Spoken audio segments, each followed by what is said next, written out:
The thing is, if you have to make move, change weight class and stuff like that, sometimes you have to, you know, to reconsider your career. Are you going up or down? Because you see what happened with Roy Jones. You know, go up, then when he go down, that's everything. That's when his career went like this. Georges St-Pierre, once hailed as the greatest fighter in UFC history, is now 44 years old. To millions of fans, he was perfection. A Canadian hero, a champion who carried the UFC on his back through an entire era. But behind the glory, behind the belts, and the image of the flawless athlete lies a much darker reality. Rumors of declining health, crippling anxiety, and a life lived in isolation paint a picture that feels far removed from the smiling champion who once stood tall inside the octagon. The man who was once untouchable in the cage is now fighting battles that most will never see. In this story, we'll reveal everything: his rise, his glory, his struggles, and the heartbreaking truth about how Georges St-Pierre's life has become tragic today. To understand why his life at 44 feels so haunting, you have to go back to the very beginning. Georges St-Pierre was born in 1981 in Saint-Isidore, Quebec. On the surface, it was a quiet, small-town upbringing, but Georges' childhood was anything but peaceful. He was bullied relentlessly. Older kids would wait for him after school, stealing his belongings, beating him up, and even taking his bicycle. For young Georges, fear became a daily reality. "I was afraid all the time," he later admitted. That fear defined him. It carved scars that never fully healed. At just 7 years old, his father enrolled him in Kyokushin karate. For Georges, martial arts became more than self-defense. It was survival, a way to rebuild the confidence that bullies stripped from him. From there, his obsession began. Georges trained obsessively, throwing himself into martial arts with a level of dedication that went beyond childhood curiosity. He added wrestling, Brazilian jiu-jitsu, and boxing. While other kids played games, Georges was building himself into one of the most complete fighters the sport would ever see. But his path wasn't easy. His family wasn't wealthy. His father worked multiple jobs to keep the household afloat. Georges himself worked as a janitor, mopping floors and cleaning to pay for gym memberships and training equipment. He would spend his days working and his nights sparring, driven by the dream of reaching the UFC, a league that most Canadians had never even heard of at the time. To many, his dream seemed impossible. But Georges had something most didn't: the trauma of a childhood spent powerless, and the hunger to make sure he never felt that way again. By the early 2000s, GSP had already made waves in the Canadian fight scene. He was building a reputation for his discipline, his humility, and his calm under pressure. In 2004, at just 23 years old, he stepped into the UFC for the first time. His debut against Karo Parisyan put him on the map instantly. Fans were struck by the combination of his thick French-Canadian accent, his respectful personality, and his razor-sharp focus inside the cage. He wasn't a trash talker, he wasn't flashy, he wasn't what the UFC usually marketed. But that's what made him special. Georges was authentic, he was real, and inside the octagon, he was deadly. Still, the shadows of his past lingered. The same bullying that made him tough also planted seeds of anxiety that never truly left him. Georges himself admitted years later that the fear of failure and the haunting memories of his childhood never disappeared. They simply transformed into fuel. And while that fuel carried him to greatness, it also built the foundation for the struggles that would eventually haunt him long after his fighting days were over. His rise through the UFC was spectacular. After his debut, Georges quickly earned a title shot against Matt Hughes in 2004. Hughes was a dominant welterweight champion, one of the greatest grapplers the sport had ever seen. Georges fought well early, but Hughes caught him in an armbar and forced the young challenger to tap. For most fighters, a loss like that might have broken them. But Georges admitted later that he idolized Hughes and had stepped into the cage already intimidated. That lesson, though harsh, lit a fire inside him. He promised himself that the next time he would be ready. He went back to the gym and rebuilt himself piece by piece. He sharpened his wrestling, polished his striking, and refined his ground game until he became one of the most complete fighters MMA had ever seen. The results were undeniable. He dominated opponents like Frank Trigg, Sean Shirk, and BJ Penn.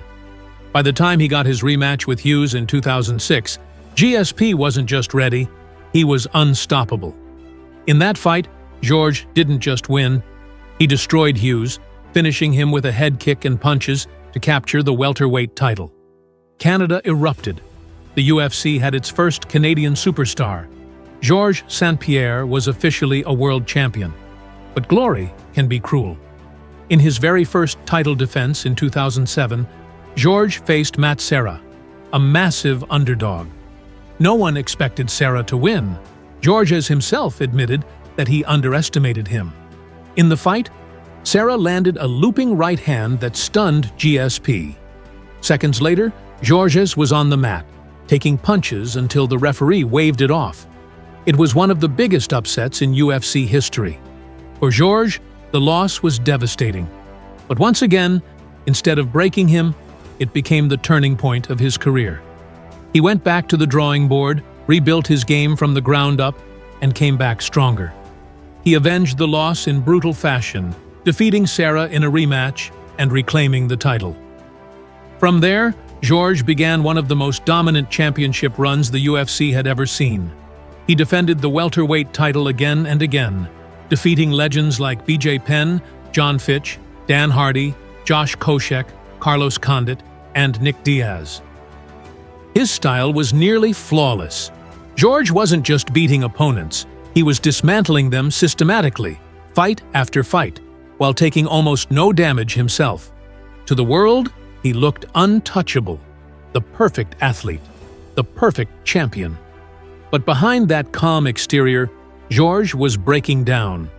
He later admitted that the pressure of being champion weighed heavily on him. He developed insomnia.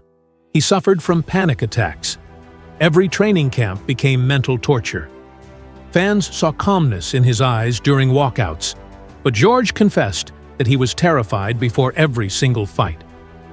"People think I'm confident," he once said, "but I am terrified before every fight." The fear is always there. While his dominance made him look invincible, the truth was that Georges was quietly unraveling. And though he kept winning, each victory pushed him closer to a breaking point he could no longer ignore. By 2011, Georges St-Pierre's body was showing signs of wear. Years of training and fighting finally caught up with him when he tore his ACL in training camp. At the time, an ACL tear was often a career-ending injury for athletes. For GSP, it was another brutal obstacle in a career built on overcoming adversity. He underwent surgery, endured grueling rehab, and spent months away from the cage. Fans worried that the injury would end his reign. But in 2012, Georges returned to unify his title against Carlos Condit. It was a brutal war, one of the toughest fights of his career, but Georges came out on top. Still, something had changed. He wasn't as explosive, not as fast. He looked more cautious, more human. And while fans still saw the flawless champion, Georges himself felt the cracks beginning to show. It wasn't just physical. Georges became increasingly paranoid about performance-enhancing drugs in MMA. He spoke out publicly, demanding stricter testing, and even accusing the system of protecting cheaters. Dana White bristled at his comments. The UFC president wanted to preserve the sport's image, and Georges' suspicions didn't fit the narrative. Caught between fan expectations, organizational pressure, and his own inner demons, Georges kept winning, but every victory drained him. His defenses against Jake Shields, Josh Koscheck, and Nick Diaz showcased his dominance. But behind the scenes, he was battling insomnia, paranoia, and an obsessive fear of failure. By 2013, those demons were unbearable. At UFC 167, Georges defended his title against Johnny Hendricks in one of the most controversial fights in UFC history. Hendricks battered Georges with heavy shots, leaving his face swollen and bruised. Many fans and analysts believed Hendricks had won. Even Dana White called the decision ridiculous. But the judges gave the fight to Georges. His hand was raised once again. The perfect champion had survived, but he was broken. At the post-fight press conference, with his face battered and his voice trembling, Georges shocked the world. He announced that he was stepping away from MMA. He didn't call it retirement, but the message was clear. He was done. Dana White was furious. He wanted an immediate rematch. He accused Georges of letting the sport down. But Georges didn't care. For the first time, he was choosing himself over the UFC. Years later, he admitted the truth. I was burned out. I needed to disappear. Behind the scenes, Georges confessed that he was suffering from obsessive-compulsive disorder. Training had become a compulsion, not a choice. He wasn't working out because he wanted to. He felt trapped. If he didn't train, he feared everything would collapse. Fame only made it worse. Georges avoided nightclubs, avoided crowds, and admitted that he lived with a constant sense of being watched. He had millions in the bank, respect from the entire sport, but no peace. He was a prisoner in his own success. For 4 years, Georges stayed away from the octagon. Fans begged for his return. Promoters speculated endlessly. But Georges remained silent, training in private, trying to live a life outside of fighting. Then, in 2017, at age 36, Georges shocked the world again. He announced his comeback. But this wasn't just a comeback, it was a gamble. Georges was moving up to middleweight to face Michael Bisping for the UFC middleweight title. On paper, it seemed insane. Georges had never fought at 185 pounds before. He had been gone for 4 years. Bisping was bigger, stronger, and riding a wave of momentum after beating Anderson Silva. But Georges was meticulous as always. He prepared in silence, cutting no corners. When he walked into Madison Square Garden at UFC 217, the energy was electric. Fans packed the arena, eager to see if their hero still had it. From the opening bell, Georges looked sharp. He moved with precision, controlled the pace, and in the third round, dropped Bisping with a left hook before finishing him with a rear naked choke. The crowd erupted. Georges St-Pierre had done the impossible. He became a 2-division champion, cementing his place as one of the greatest fighters of all time. But behind the scenes, the victory came at a devastating cost.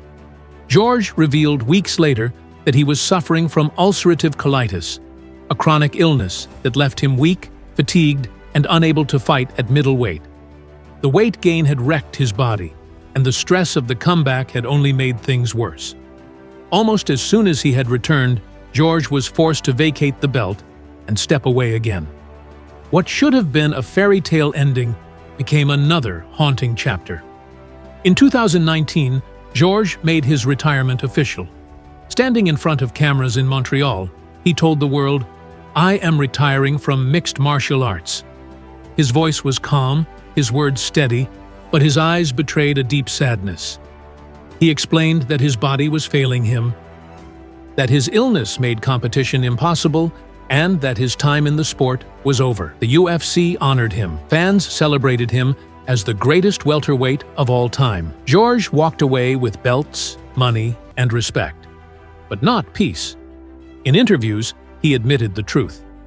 When you fight, you have purpose. When you retire, you have nothing. The emptiness hit him harder than any punch ever could. He dabbled in acting, appearing in Marvel films. He coached seminars, he invested in businesses, but nothing filled the void. He spoke openly about his struggles with OCD and anxiety. He described sleepless nights, crippling fear, and compulsive training that wasn't about fitness or glory. It was about survival. Training became the only way to silence the voices in his head. Friends described him as distant, hard to reach, a man who retreated into isolation. Unlike other UFC legends who became commentators or coaches, Georges chose silence. His absence became its own haunting presence. Fans wanted to see the smiling champion. Instead, they saw glimpses of a man carrying invisible scars. And then came the whispers. rumors of memory lapses, slowed speech, and repeated stories in interviews. The dark cloud of CTE loomed. Georges had fought some of the toughest wars in UFC history, and no fighter walks away untouched. His knees still ache from surgeries. His stomach is fragile from colitis. His mind is haunted by fear of what's still to come. At 44 years old, Georges St-Pierre isn't preparing for a comeback. He isn't basking in the glory of retirement. He is living in fragile balance, managing chronic illness, compulsions, and the possibility of brain trauma. For fans who once saw him as invincible, the reality is hard to accept. The greatest champion in UFC history is now haunted by the sport that made him a legend. Georges himself put it best. "People don't see the real me. They see the champion. But I am not that man anymore."